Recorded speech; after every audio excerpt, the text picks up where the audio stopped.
देखिए, हर साल हम लोग 2 फरवरी को एनुअल फंक्शन का आयोजन करते हैं और एनुअल फंक्शन का उद्देश्य हम लोग यही होता है कि हर तरीके की प्रतिभा को मंच के द्वारा दिखाना, ताकि जहाँ जिस विद्यालय में पेरेंट्स जिस बच्चों को भेज रहे हैं वो बच्चे किस प्रतिभा को लेकर के सामने आएंगे, उसी को लेकर के हम लोग प्रस्तुत करते हैं एनुअल डे पर।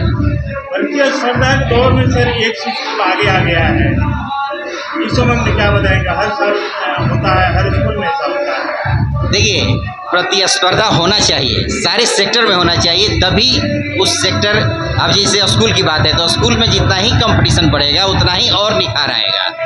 हर आदमी एक दूसरे को बेहतर करने के लिए जोर दिलो जान लगा देगा कि हमारे बच्चे बेहतर करें, उनके बच्चे बेहतर करें। ये प्रतिस्पर्धा से भागने वाली बात नहीं है और होना चाहिए। हम चाहते हैं कि और कंपटीशन हो।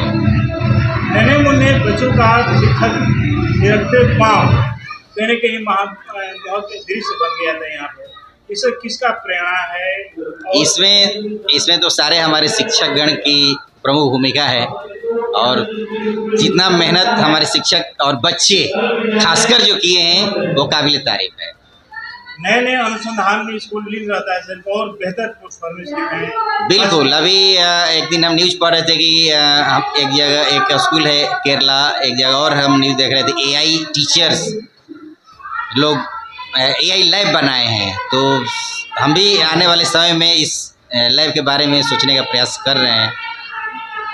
आगामी दुर्गा पूजा को लेकर किस तरह की बधाई शुभकामना देंगे, क्योंकि विद्या के देवी का पूजा हो रहा है सर, इसमें क्या? बिल्कुल, हम तो चाहेंगे कि सारे बच्चे मेधावी बने और सरस्वती का सब पर वास हो। महत्वपूर्ण जानकारी के लिए बहुत बहुत शुक्रिया सर, धन्यवाद।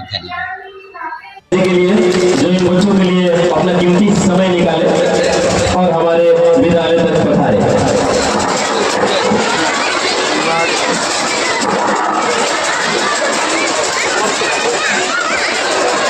सम्मान बहुत ही अद्भुत सुंदर, जोरदार ताली होनी चाहिए।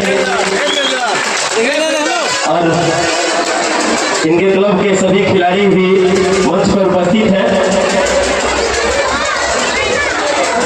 और साथ ही विद्यालय के डायरेक्टर सर भी सम्मानित करना चाहेंगे।